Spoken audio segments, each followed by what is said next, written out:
Welcome to Read Me a Story.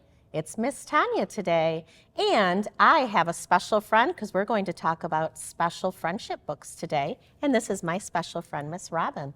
Hello, I'm happy to be here today. Our very first book for today is The Very Lonely Firefly, and this book is by Eric Carle. As the sun set, a little firefly was born. It stretched its wings and it flew off into the darkening sky. It was a lonely firefly, and it flashed its light, searching for other fireflies. The firefly saw a light, and it flew towards it. But it was not another firefly. It was a light bulb lighting up the night. And it says, "Hear that noise?" The firefly saw a light, and it flew towards it. But it was not another firefly. It was a candle flickering in the night. And he says, "What's going on?" The firefly saw a light, and it flew toward it. But it was not another firefly. It was a flashlight shining in the night. "Quiet out there." The firefly saw a light, and it flew toward it. But it was not another firefly. It was a lantern glowing in the night. "What is that? Hey, stop fighting." The firefly saw several lights, and it flew toward them. But they were not other fireflies. It was a dog and a cat.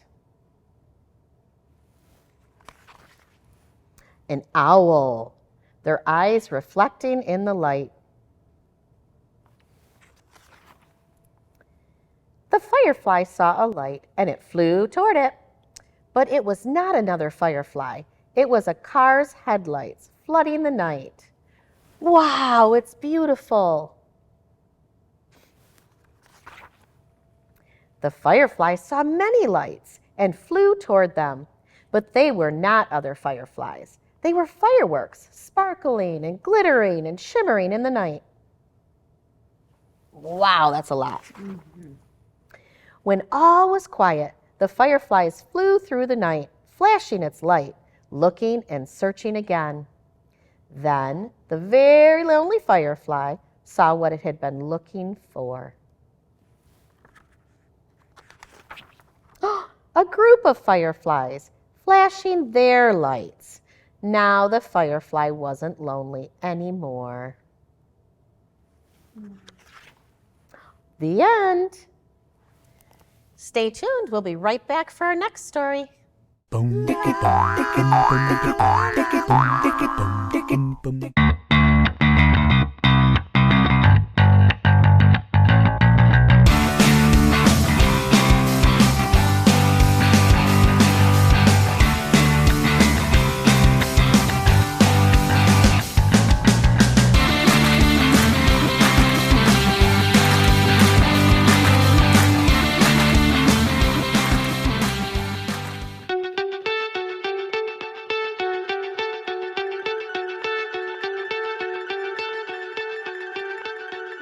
Come experience the charm of downtown Oxford, where memories are made.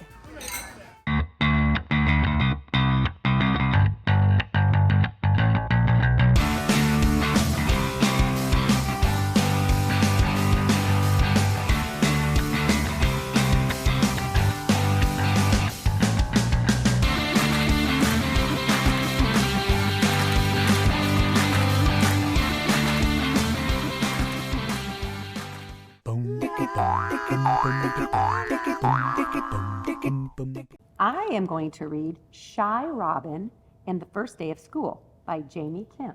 I was really excited to find this book at the library because my name is Miss Robin. I'm really not very shy though, but it's a fun book to read. Mom says I'm a big, brave animal. And there's no doubt I'm loud and funny and full of energy. But only at home. Out in the big, busy world, I become shy. Oh. Does that ever happen to you? On my first day of school, I want to hide. Mom says, "It'll be fine. You're a brave hippo, Robin." And she gives me a gift. It's a pretty purple headband, and it makes me feel confident. Confident means that she thinks she can handle anything. But I feel shy as soon as I enter the classroom. Oh no, let's see what happens. I find a place that is safe and quiet. Then an otter catches my eye. He's wearing pretty bracelets, and they're purple, just like my headband. That's neat. Miss Bell, the teacher, calls everyone over to the rug and asks us to introduce ourselves. When it's my turn, I say quietly, "I'm Robin." I can feel my face getting hot. When the otter with the purple bracelet speaks, he sounds even quieter than me. "My name is Marco," he whispers. "What is your name again?" a giraffe asked. Marco looked down and doesn't answer. I think I'm the only one who heard it. I'm shy, but I raise my hand. His name is Marco. Marco smiles at me. Maybe he and I can be friends. During the read aloud, in art class, and at lunch, I hover near Marco, but he doesn't say anything to me. I guess he's already having fun by himself. He does not want to be friends with me. "Let's sing a song," says Miss Bell. She pulls out the costume box. I choose a cape, which goes well with my headband. I feel super cool in the cape, and I sing loudest of all, just like I do when I'm at home. I think I'm becoming brave. That's exciting. During free time, some kids want to play, but I see Marco, and he's still alone. Because I'm brave, I approach him. "Hi, Marco." "Hi, Robin," says Marco. "Hey, where's your headband?" "My headband? Oh no, where's my headband?" My heart starts beating fast. My back feels sweaty and my face turns hot. Everybody stares at me. I hide. "I can help you look for it," says Marco. "Do you want to wear one of my lucky bracelets while we look?" Marco's bracelet is too small for me, but I feel a little better as soon as I put it on. Put it on his finger. Marco asked the other kids in class, "Have you seen Robin's headband?" Even though his voice is still very small, a few of them help us look. We search high and low. We search over and under. Then Marco suddenly runs across the room. Ta-da! He found it. Everyone's so happy. Yay. "Thank you, Marco. Here's your bracelet back," I say. "You can keep it. Now we can have matching bracelets," Marco says. Only best friends have matching bracelets. We're still the two shyest animals in the class, but when we're together, we can also be the bravest. The end. Wasn't that a fun story, Miss Tanya? I like that one, Miss Robin. Stay tuned for our next one.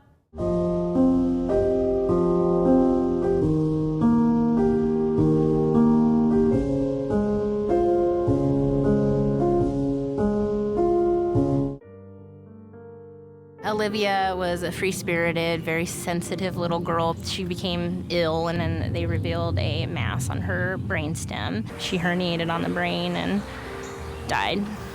Immediately, I started thinking about organ donation, and why would we not give back? My son is 22 months old. Someone's child, basically, would have to pass in order for Kevon to be their match. Nice to finally be. Oh my gosh, you are so tall. I can feel your heart beating. Oh my goodness. Thank you. I didn't lose her in vain. This little boy is running, playing because of my little girl, and I'm so grateful for that. Her daughter is alive through my son, so that's keeping love alive. The vision of the foundation is that no child dies waiting for an organ. For more information on pediatric organ donation, go to lanethomas.org. Your parents need to use stronger passwords Agreed, they could get scammed. and multi-factor authentication. Let's talk to them tonight. Yeah, let's help them stay safe online. go to cisa.gov/secure-our-world. Medicaid and CHIP offer free or low-cost health coverage for kids and teens. These programs cover doctor's appointments, hospital visits, prescriptions, shots, and more. As parents, we get peace of mind knowing that our children are covered if they are sick or get injured. You may now be eligible for Medicaid too, even if you've applied in the past. Enrollment is always open. Visit insurekidsnow.gov or call 1-877-KIDS-NOW. Paid for by the U.S. Department of Health and Human Services.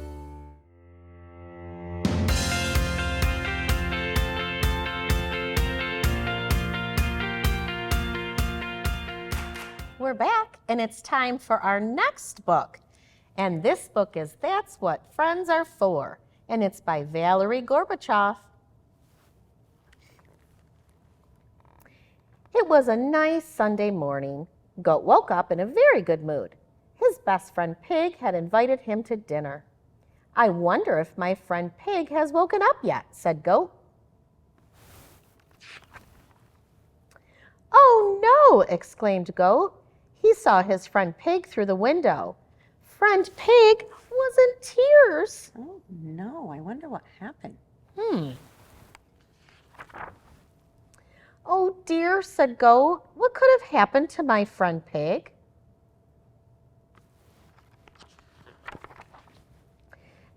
Maybe one of the neighbor's boys trampled down Pig's favorite flowers, Goat was thinking. Look at the tracks. Oh. Or maybe my friend fell down the stairs and now is in pain, Goat was thinking. That would hurt. Or maybe he forgot to turn off the faucet in his bathroom. Goat was still thinking.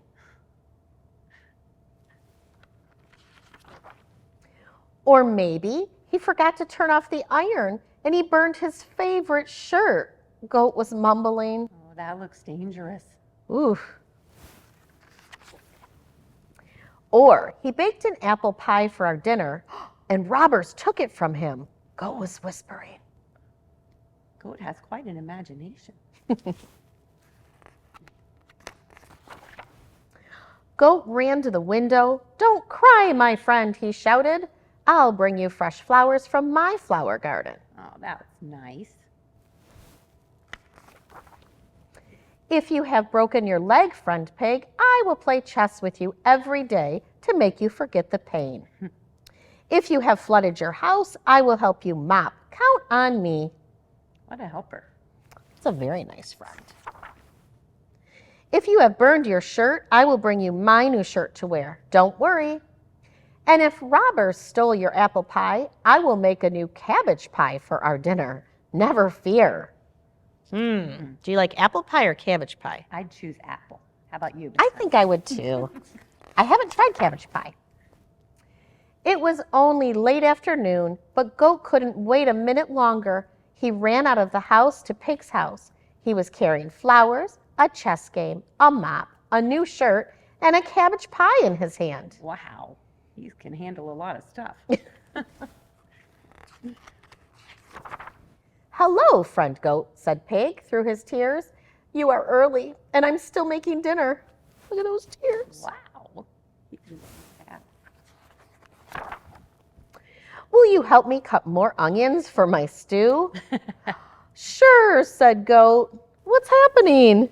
Now they're both crying. Why? Well, the onions are doing it. I think that's the problem. And that's what friends are for. The end. Stay tuned for our next story and we'll see what's coming. I used to think news is news. It's all the same. But it's not. There's a big difference between local broadcast news and cable news. See, local stations are part of my community, connecting me to local news, weather, and sports on every device. It makes sense. Get the news from the people I trust who actually live here. No agenda, no bias like on cable shout shows or social media, just facts. For news I can trust, I stay local. Support your local stations. Text TV to 52886 today.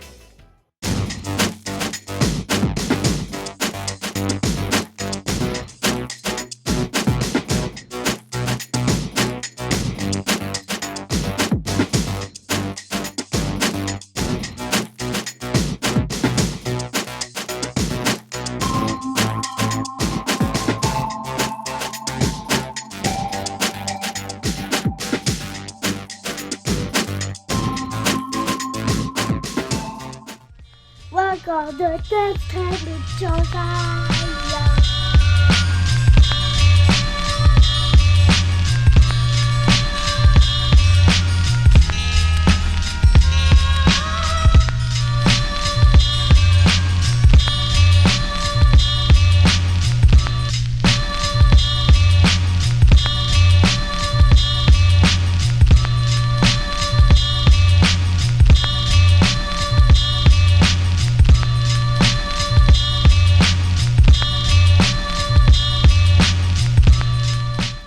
Next, I'm going to read Lacey Walker, Nonstop Talker by Christiane Jones. This is one of my favorite books to read. Lacey Walker's an owl. Lacey Walker was quite the little talker. She liked to talk and talk and talk. Me too. Me too, Miss Tanya. Lacey, please stop talking and eat your lunch, chided her mom. Lacey, less talking and more listening, scolded her teacher. Lacey, please quit talking. I can't hear my movie, shouted her brother. Lacey, stop talking and brush your teeth, sighed her dad. Uh-oh. Nothing could quiet little Lacey. She talked and talked and talked. And here she is at the library with all her friends. There's even a sign that says, "Quiet, please." She's just having trouble being quiet. But on one gloomy Monday morning, all that talking caught up with her. Lacey Walker lost her voice. She tried to whisper. She tried to shout. She tried to sing. But nothing happened. Oh, Have you ever lost your no. voice? It makes you sad. Lacey moped through breakfast. However, it didn't take her nearly as long to eat since she couldn't talk. Lacey even had time to finish her homework. I'm really on a roll this morning, she thought. Lacey moped on her walk to school. However, Lacey realized her friend Nadine told great jokes and was really funny. Odd that I never noticed that before, Lacey thought. She was always talking. Lacey moped all day at school. However, she finished all of her work and got a gold star for listening. Yay. Yeah, I've never gotten a gold star before, she thought. That was pretty neat. That night, Lacey wasn't quite so mopey. She grabbed a snack and watched a monster movie with her brother. He was right, she thought. This movie is awesome. Amazing what she could find out. And when her dad came upstairs, Lacey was ready for bed. Her teeth were brushed, her pajamas were on, and she was lying quietly in her bed.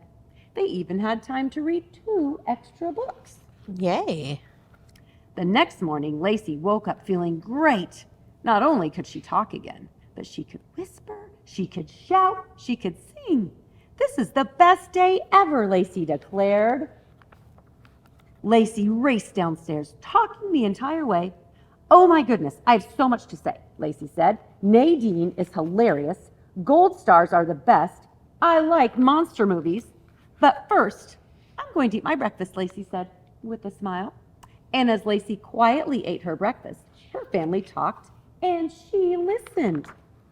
Lacey Walker still liked to talk and talk and talk. But she liked to listen once in a while, too. Aw, how fun. It is nice to listen to our friends sometimes, isn't it, Miss Tanya? I like taking turns with you. Me too. And then stay tuned for our next book.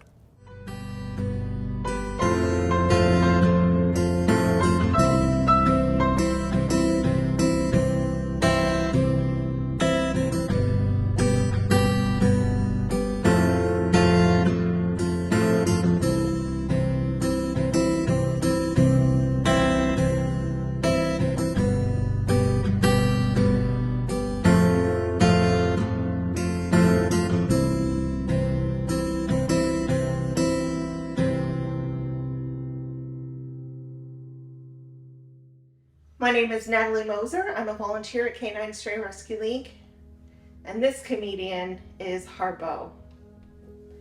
Harpo is about a year old. He is a hound mix. He came in with his two brothers. Harpo is outgoing and very friendly and sweet. He would do great in a home with kids over 4 years old. He does have a little bit shyer of a temperament, can get a little nervous about new environments and new people. So he would benefit from some good training. He has a solid sit down. We've been working on lay down with him. He loves to snuggle and cuddle and be with his people. When we tested him dog to dog, he was very insecure, so puppy socialization would be really good for him. And a slow introduction to new dogs. We think he'd be okay with the right dog. It just has to be the right fit so that he can have positive interactions and learn from another dog that being around dogs is good and okay. So he's just a little insecure around other dogs. He is energetic and active.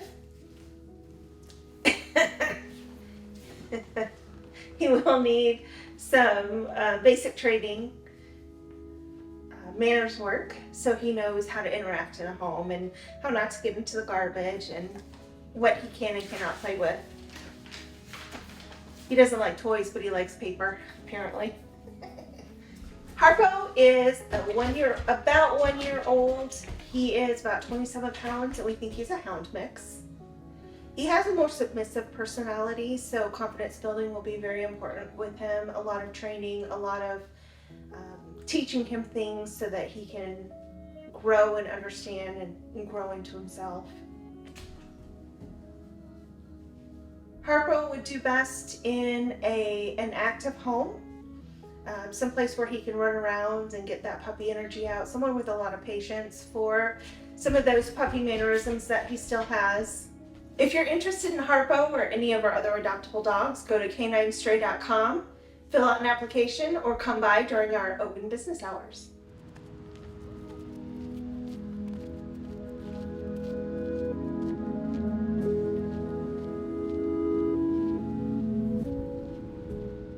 Our next book we're going to read together, and it's called The Invisible Boy by Trudy Ludwig.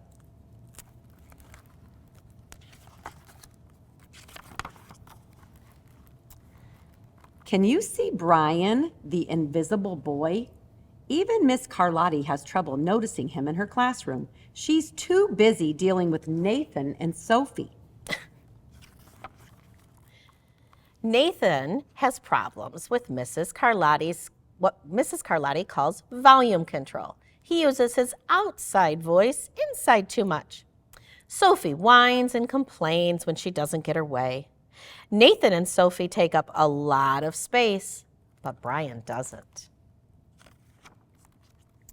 When the bell rings for recess, Micah and JT take turns choosing kids for their kickball teams.